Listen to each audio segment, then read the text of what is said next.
The new Flexi Fender tail tidy for the DR-Z4S is awesome. It's made out of 3D printed flexible material. You can see how well it moves. So this piece here, that's a backing plate that I added to my license plate to eliminate the likelihood of the license plate getting bent. I add those to all of my bikes when I do a tail tidy, but this is actually a really nice product. It reuses the stock turn signals and tail lights, which on the DR-Z4S and SM, the stock tail lighting and turn signals actually look really nice.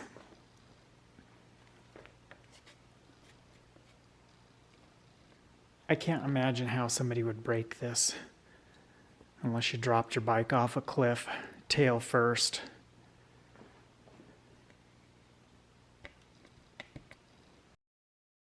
It's from a company called flexifender.com. You can buy this on Amazon. I'll have an Amazon affiliate link down in the description below. You can also order it direct from Flexi Fender. So it's made out of 3D printed material. This is what it looks like. So it mounts like this. It bolts up to the bottom of the subframe. Here's where your license plate mounts. Your turn signals mount here and here, and then your tail light mounts here and here, and then this is where your license plate mount goes. So it reuses most of the existing hardware. So we're going to go ahead and get this installed on my bike. First thing I'm going to do is remove the existing fender and tail light assembly, and then move all of that componentry over to this, and then we'll do a weight comparison between the two. Here's a couple of little caps that are also 3D printed. These pop into the tubes on the end of the subframe, which are now exposed and visible. And I mentioned that it's flexible. Well, I don't even think you could possibly destroy this unless you dropped your bike off of a cliff tail first. Very, very nice. Here's a quick look at the instruction sheet. So these three screws, those three grommets are what hold the tail light to the original fender extension as well as the tail tidy. Then we have these two plus the little rubber grommet plus this little funny looking bracket that holds the license plate light to the fender extension. And then we have two bolts and two bushing shoulder washers. I don't really know for sure what those are called. But we actually have 4 of those and we only reuse 2 of them. And then we have our turn signal mounting hardware. We reuse both of those pieces for both turn signals. One of the things that I'll point out here on the instructions is that, and I mention it later on in this video, but you don't want to install the turn signals prior to installing this on the bike because you won't be able to get access to the screws that mount this to the subframe. So install it to the bike first and then install the turn signals. And another tidbit, you can see here how the turn signal studs are very close to each other. That presents a problem if you install them and try to tighten the nuts with a box-end wrench or a closed-end wrench.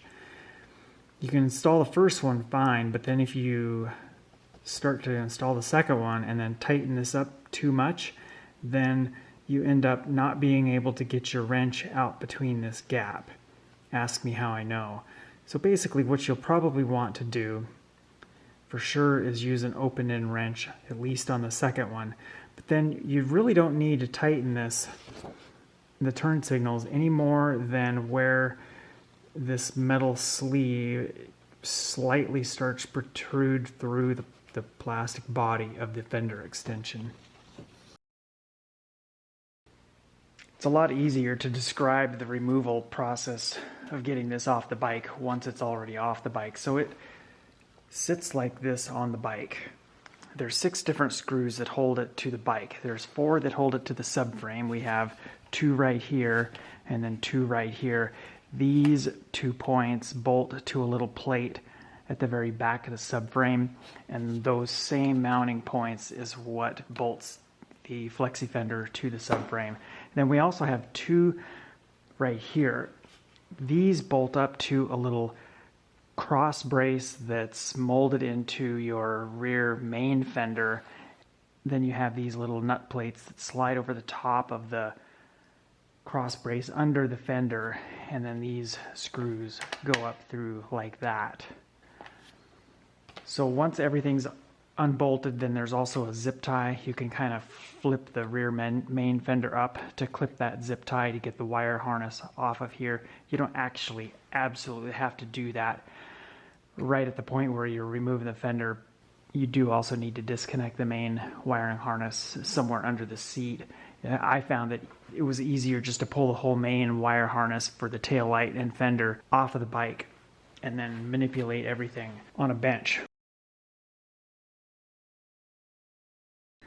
Looking up under the fender, we've got two more bolts right here. Those are some Allen head bolts. Those hold the fender extension to a little plastic cross brace on the main rear fender. And there's two more bolts to pull out. Those two bolts right there. So I've got those two out and those two out. Now the fender will actually come off. I just need to disconnect the wiring. We can see right here we have a big wire connector for the tail light, and then we have another little harness that drops down and is likely for the turn signals, but that wire harness doesn't have a connector on it. So what I've done here is pulled off this bolt. It's a big Allen head, and then there's a nut on the bottom, so it's not just threaded into the subframe. You actually have to use a tool on the top and the bottom, so that lets me get this up. So what I'm going to have to do, because I don't know how this wiring is going to come apart yet, is just disconnect this right here. This is the main harness for the turn signals, license plate light, and the tail light, and then manipulate it underneath this lip on the fender. And then right there we have a zip tie. I'll have to cut that and then just pull everything out. Then I can get the whole assembly off and then disassemble it and figure out the wiring. And this rear fender extension, it's two pieces, and all the wiring for the turn signals is hidden inside. Same with the license plate light.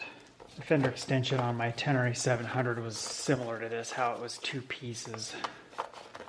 And as you start to take things apart, a bunch of these little sleeved washers are going to start falling out.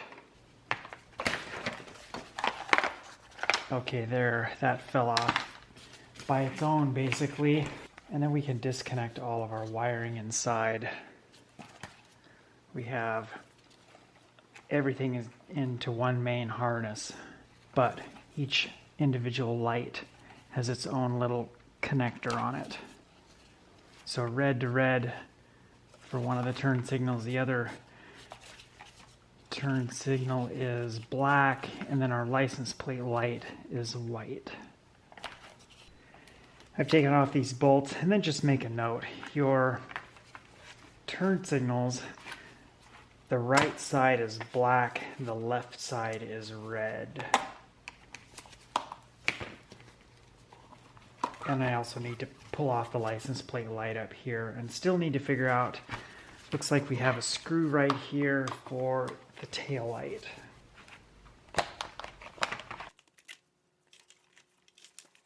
Fish the wiring through, and then we have to take all of that wiring and fish it through the hole where the tail light goes through. Or actually, it's irrelevant. We can just disconnect this right here.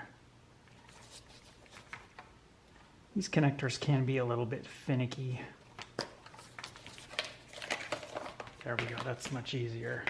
And then we also have to pull out a bunch of these rubber grommets and reuse them in the new fender extension. So I will work on getting those out. Our license plate light is held on with two Phillips head screws buried way inside there. And then there's this great big metal sort of a flat bar that acts as a giant fender washer essentially. This nut right there, that holds on the reflector.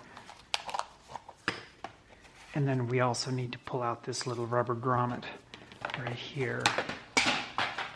I'm just going to push it in from the outside as it didn't want to go the other direction.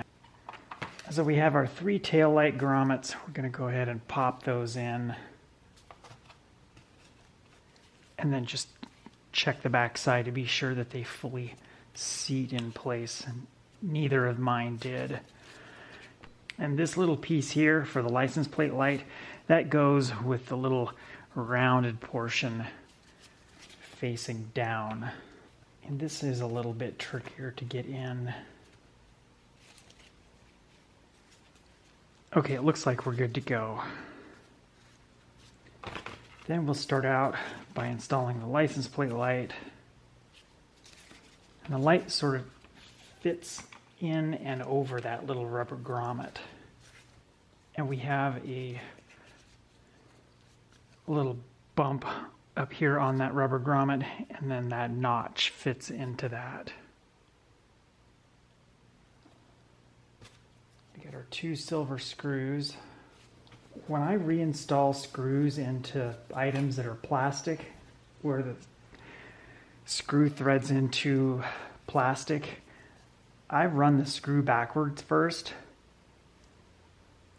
until it drops into its thread. Well, let's do that again. There, it went right there. So that way I know that I'm not cross-threading the screws into the plastic piece. Next, we'll go ahead and get the tail light installed. Just fish the wiring through the hole, insert it through the rubber grommets, and just be careful that you don't push the grommets through the hole when you're inserting the tail light. And then we have those 3 screws right there. Here's a quick peek at the instructions, which mention to install the unit onto the bike first and then install the turn signals after you have it mounted to the bike.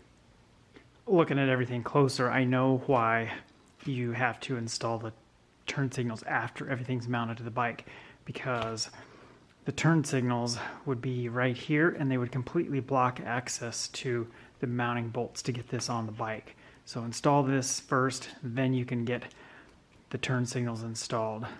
Looking good so far. So this rear fender, it's going to sit down just a little bit more than it is. And then I need to kind of tie these wires up with some of those extra zip ties that came in the kit once I get the turn signals installed.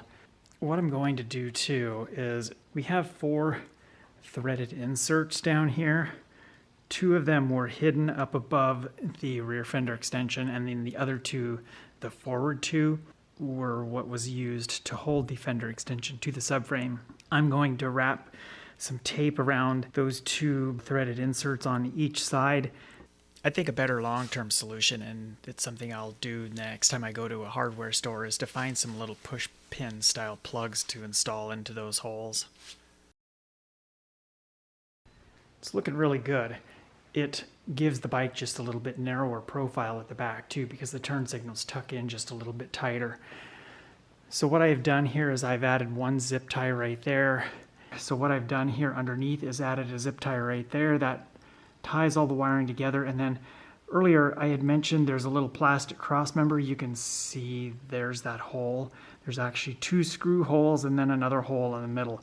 I took another zip tie and wrapped the wiring together and then bundled it with a zip tie right through that middle hole on that little fender cross member piece. So if we go up above here, one of the things to watch out for when you're routing your wiring is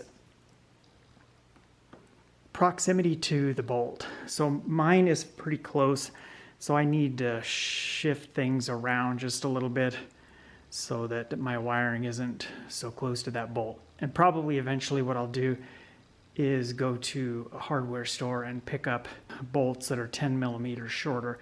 I did actually measure, and we can go 10 millimeters shorter, and then the bolt would sit basically right flush with the top of the cross member there. So we're going to go ahead and install these little plugs in the end of the subframe tubes, and then we'll call this project a wrap. And maybe I should have installed these before I mounted this, because almost kind of gets in the way there. Yeah, this is probably going to be a two-handed operation, but you get the general idea. You can see there's a little bit of dust in there, but that's mostly protected when the original Fender extension is on because that's covered up. But with this, it's exposed, so we don't want that subframe filling up with mud.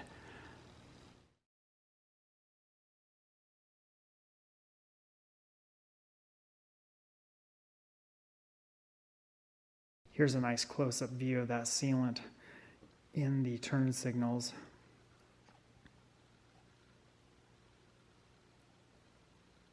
This is the material that I used. I picked this up at a local big box store, Home Depot. A lot of different hardware stores in the US sell this. It's a Dynaflex Ultra in black. This is also available in clear and white, and I'll show another way that you can buy this, at least in the white and the clear, instead of having to buy a big tube for a caulking gun. The white and the clear is available in a squeeze tube, so it's a lot less expensive.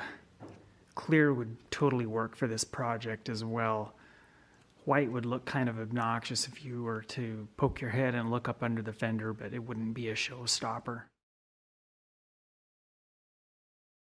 Here's the two little plugs that go into the end of the subframe tubes and the Flexi Fender unit itself. And there's the mounting hardware that we'll use to install that. 6.3 ounces, 180 grams. And then here is the original Fender with all of the extra hardware that we don't use and all of the lights removed. So we're getting an equal comparison weight-wise as far as not having any lights installed. So here we are, 495 grams or 17.4 ounces. So let's go back to grams. 495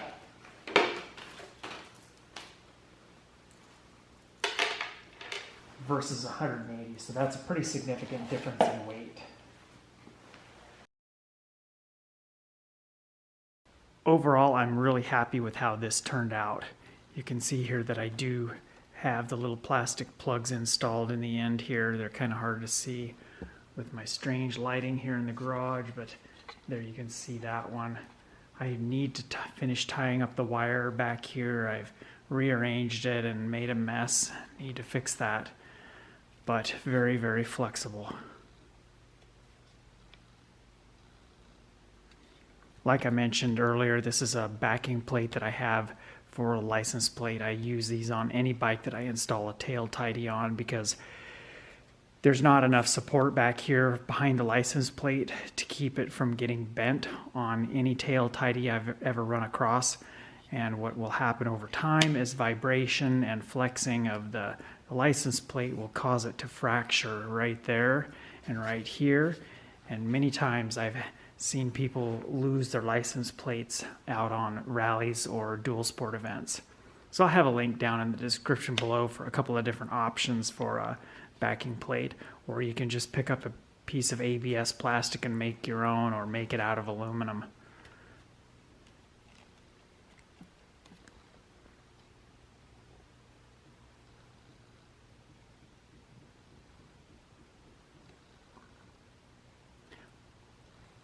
One other thing I'll point out is I took a giant piece of black tape that was about 2 inches wide, and it wraps across the side of the subframe and then wraps underneath. So it does two things.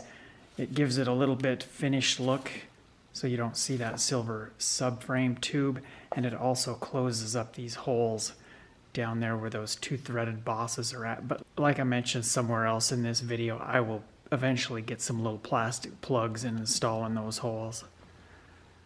But for now, the black tape does the trick, and it actually finishes it off kind of nice.